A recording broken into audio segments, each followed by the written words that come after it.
Hey, how's it going? And welcome to Whisky Whims with me, Stuart. Today we are reviewing a 25-year-old whisky, and it is not this Springbank 25-year-old.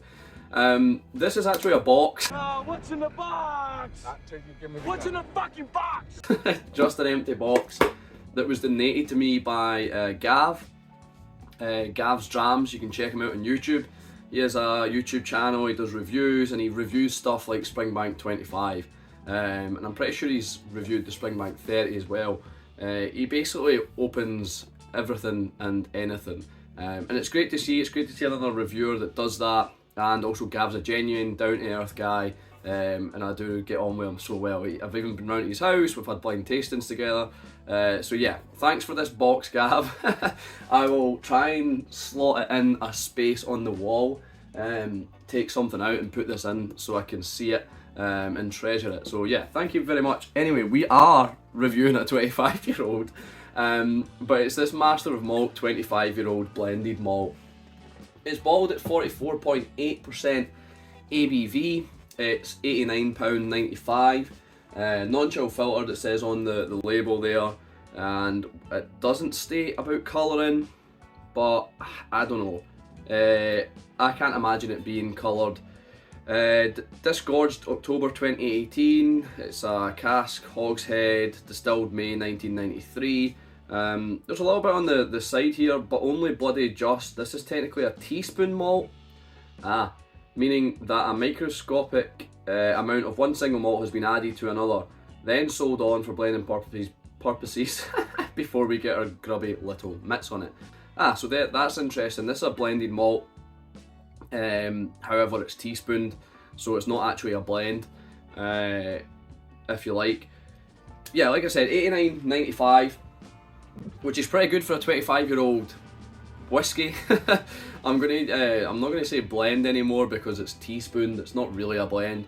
I won this, if you like, the hashtag Whiskey Santa at Christmas time that Master Malt do, where you post a picture of one of their whiskies on their shop and hashtag Whiskey Santa, and you might get gifted it for Christmas. So I don't know if you want to call that a gift or not, but yeah, it was one of those kind of competitions. But we'll get down to the review, see if it's a whiskey win or a whiskey bin. I've obviously had quite a bit out of this. I wouldn't be able to tell you which distillery this is. I've got absolutely no clue, but we'll maybe try and decipher some notes and see if there's something obvious that points out during the review. So straight away, and this note actually came from my girlfriend, there's a fizzy orange kind of sweet, gummy sweet, and the only thing I can link it to, for me, my girlfriend specifically said a gummy sweet, but for me it's like that Swarfega or Swarfiga, the hand wash that you get for grimy, oily hands. You usually find it in kind of car garages or anywhere like that where you're going to get really grubby, dirty hands. We have it at work, and it really does get into all the nooks and crannies and gets a lot of dirt off. It's got little kind of beads in it as well to agitate and exfoliate. But yeah, it smells similar to that. There's a little bit of molasses there. It is prickly on the nose, and there's like a little heat, a little spiciness. If you put your nose right in, you're definitely getting this kind of little tickle at the back of your throat. But just on top of the nose, it smells quite nice, quite rich. Mahogany, like scented aftershave, or mahogany scented, yeah, fragrance. But the prick kind of makes it this prickly feeling. The prick. This prickly feeling kind of makes it feel a little bit younger than it might be. But yeah, so far I don't think I'll be able to tell you what distillery it's from. I've actually got genuinely no idea which distillery this is from. They've not revealed it, and I think for legal reasons they probably can't. Someone might know something. So, well, someone's got to know something. I was hoping there was going to be a kind of cask code on there or something that might give us a clue, but there doesn't seem to be anything there. Anyway, the palate.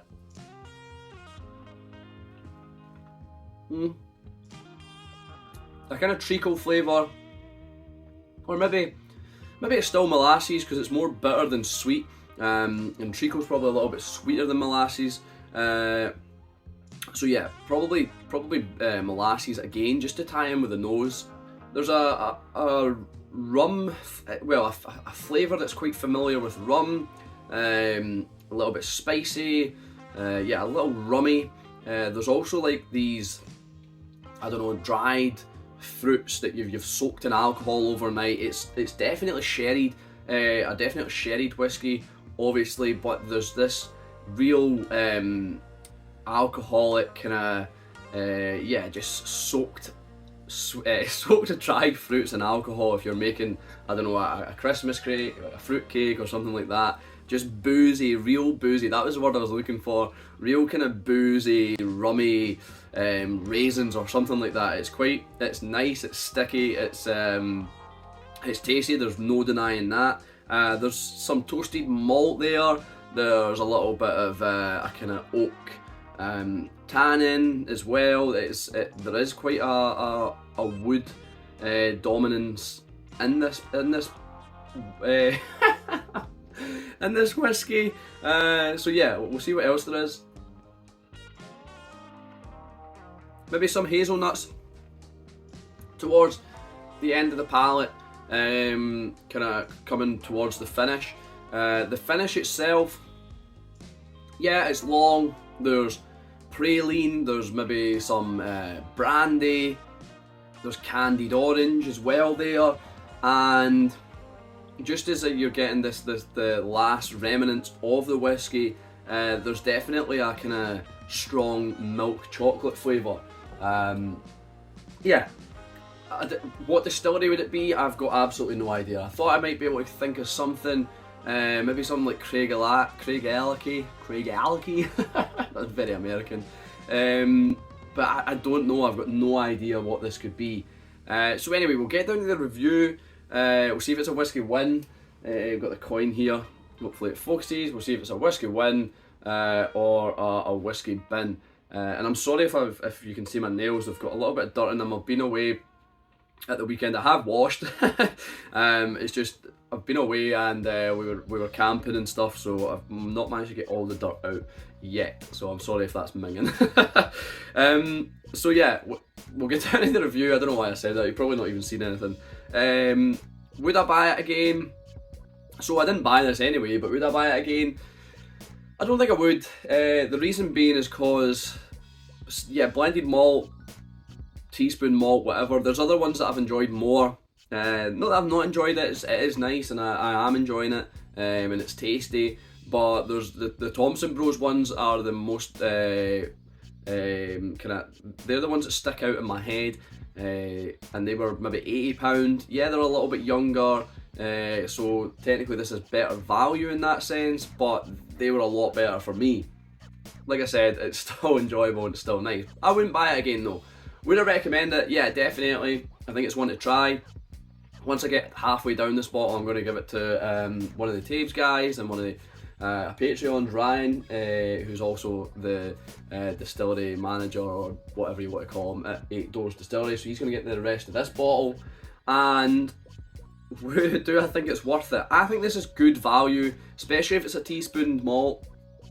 So you're basically getting a single malt, 25-year-old, for 90 quid. When are you getting 25-year-old whiskey at 90 quid? But that being said, it is a rebrand from its boutique. I'm pretty sure this type of labelling and all that was a rebrand from Master of Malt from boutique stock, because I don't think they could shift a lot of boutique stock. It's not saying that the boutique stock is bad, but I've had quite a few boutique whiskies that were bad. But this seems alright. I'm enjoying it. I'm at a point where I can reach for it, where I'm maybe struggling to think of something to drink. This is an easy one to just go, yeah, I'll have that, because it's quite easy drinking, it's laid back, it's nothing too offensive, maybe other than the nose being a little bit prickly. But yeah, that's it. It's 2 out of 3. So it's a Whisky Win on this one. And sorry about the leading down a kind of astray with the Springbank 25, but it had to be done. It was too good an opportunity to miss.